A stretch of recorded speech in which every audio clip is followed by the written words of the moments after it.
दंडोत प्रणाम.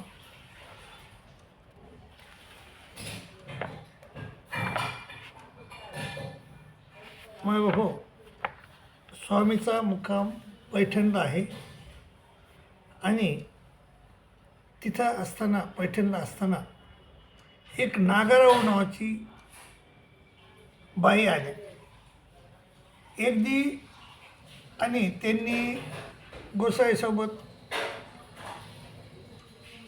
काय केलं हे आपण बघा. एकदी गोसाव्याशी उदयाचा पूजावसर झाल्यानंतर, उदयाचं म्हणजे सकाळचा, पार्वतीच्या देवळा विहरणा विजे केले. पार्वतीच्या देवळाला विहरणाला गेले. तिथं नागारावळी होती, नागारावळाची बाई होती, तीही देखील आहे.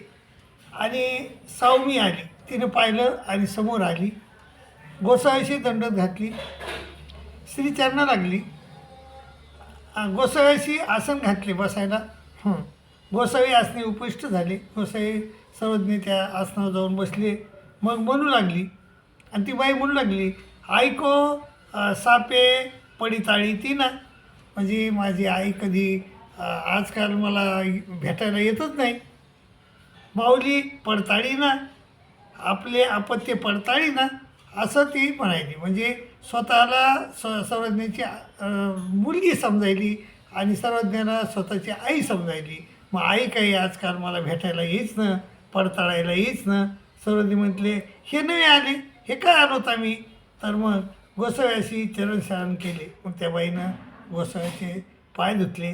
मग वाटा तूप लाडू ओळगिले आणि वाटीमध्ये तूप आणि लाडू त्याला देवाला अर्पण केले. गोसावी आरोग्याने केले. गुळा झाला, विडा झाला. किती भाग्याची बघा बाई. म्हणजे उभय दृश्य अवताराच्या ठिकाणी भजन घडलं त्या बाईला.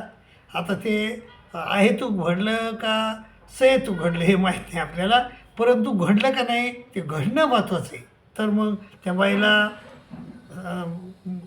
विडा त्यांचा म्हणजे तूप लाडू गोसावीनं स्वीकारला, आरोग्य केला आणि गुळा झाला, विडा झाला. मग तया ते अलंकार होता आणि मग त्या बाईच्या गळ्यात काही दागिने होते. ती सरे लिहिली होती, सरे घातली होती तिनं, साखळी होती, सरी अनंत होता, हातकडके होते, मुद्रिका होत्या, विरोध्या होत्या, म्हणजे विरोध्या होत्या, बर्वे वस्त्र, असे गोसाव्याशी अलंकार ओळगिले आणि असे सगळं काही दागिने स्वतःच्या अंगावरली काढू काढू सर्वज्ञाला अर्पण केले तिनं. गोसावी निघता देव आदरिले आणि स्वामी तिथून निघले आणि ते म्हणले, बाई हे घ्या तुमचे दागिने. पण नाजी मी नाही घे. ती म्हणली, नाही मी नाही घेत, तेव्हा मी नाही घेणार, हे तुम्हाला दिली मी. तर गोसाव्याशी बरवा साजूत असे आणि तुम्हालाच छान दिसतात, मला काय दिसत नाही चांगले, तुम्हालाच राहू द्या असं सर्वज्ञ म्हटले. मग आता येथीचे होता येथीचा होता घ्या, आता आमचे बनवून घ्या.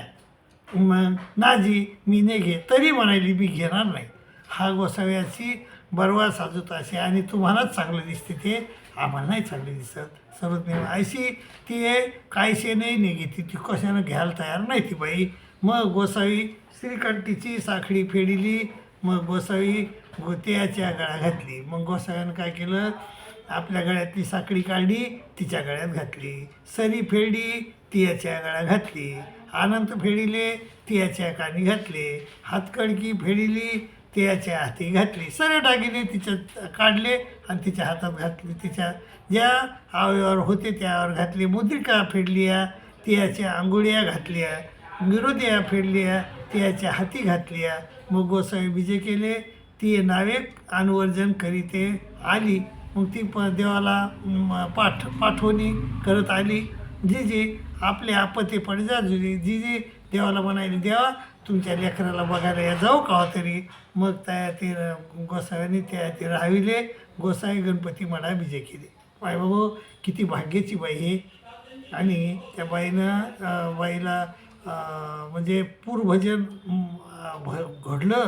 पण दुसरी गोष्ट, त्या बाईनं किती आदरानं देवाला म्हणजे हे दागिने वाहिले, दागिने अर्पण केले आणि ते बी सोन्याचे, थोडे थिरके नाही. बाबा एवढा एक दागिना कोणी द्यायला तयार नाही, पण एवढे दागिने त्या बाईनं त्या सर्वज्ञाला दिले आणि सर्वज्ञाला तो शिवलं.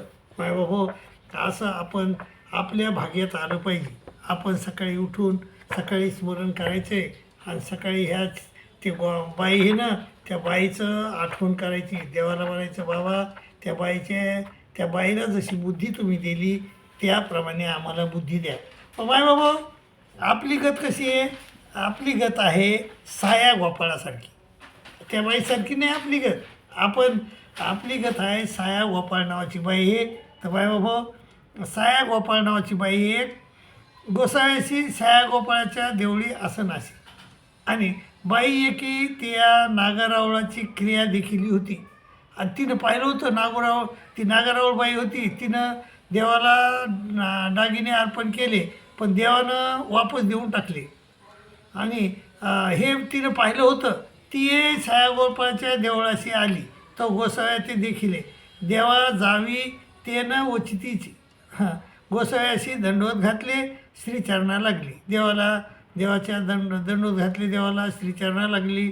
मग गळ्यातली साखळी काढली, गोसाव्याच्या कंठी घातली, सरी ओळगली, कानीचे नांदिये काढले, गोसाव्याच्या कर्णयुगुळी ओळगिले, हातीचे सोन्याचे दोर होते ते श्रीकळी घातले, मुदिया आंघोळ्या घातल्या.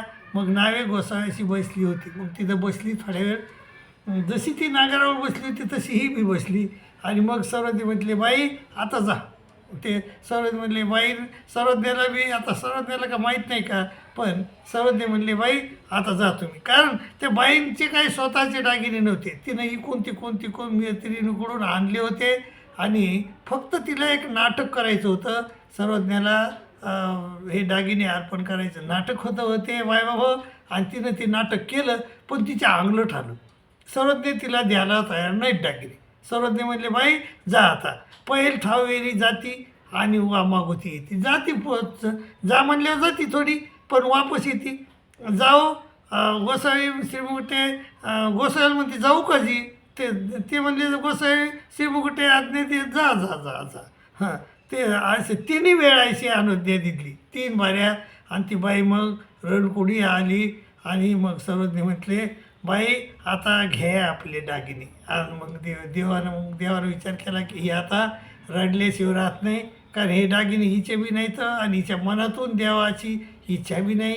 आणि मग हिचे देव हो का जी, मग घ्या आपले. आणि मग ती म्हणलीच नाही की देवा तुम्हालाच बरे राहतात, चांगली दिसतात. छायागोपाळासारखी म्हणली कुठं ती? नाही, ती म्हणली ते द्या हो जी, हो का जी. आणि मग त्याचे अलंकार दिले, मग गेली. असे नाटक करणारे बी जीव फार आहेत मायबापो. आणि खरे वागणारे बी जीव फार आहेत. त्याची बी कमी नाही आणि नाटक करणाऱ्याची बी कमी नाही. पण आपण कशात बसतो हे बघा तुम्ही. नाटक करण्यात बसतात का कशात बसतात हे बघा तुम्ही. आणि नाटक करणारे आता आम्हाला तर फार लोक दिसतात नाटक करणारे. म्हणजे खोटे बोलणारे, काही खरे बोलणारे दिसतात तितकेच.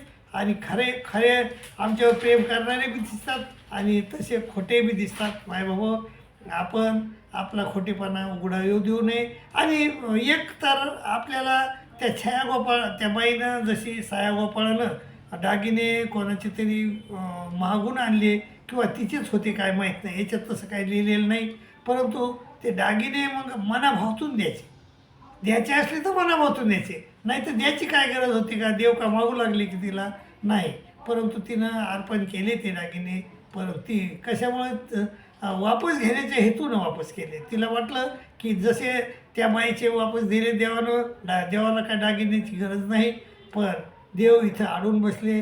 देव म्हणले, जा बाई आता, जा बाई. आणि त्या बाई म्हणाल्या, जाऊ का जी? हे म्हणले, हो जा बाई 2-3 बाऱ्या म्हणले. मग देवानं ओळखीलं की बाई आता रडकुंडी येईल, रडणी. आणि त्यामुळं देऊन टाकण्याचाच मतलब आहे. आणि मग तिचे दागिने दिले. मायबाबो, तसं नाटक प्लीज कृपया करून तसं नाटक करू नका, अशी मी तुम्हाला नम्र विनंती करतो. आणि तुमची राजा घेतो. दंडोत प्रणाम.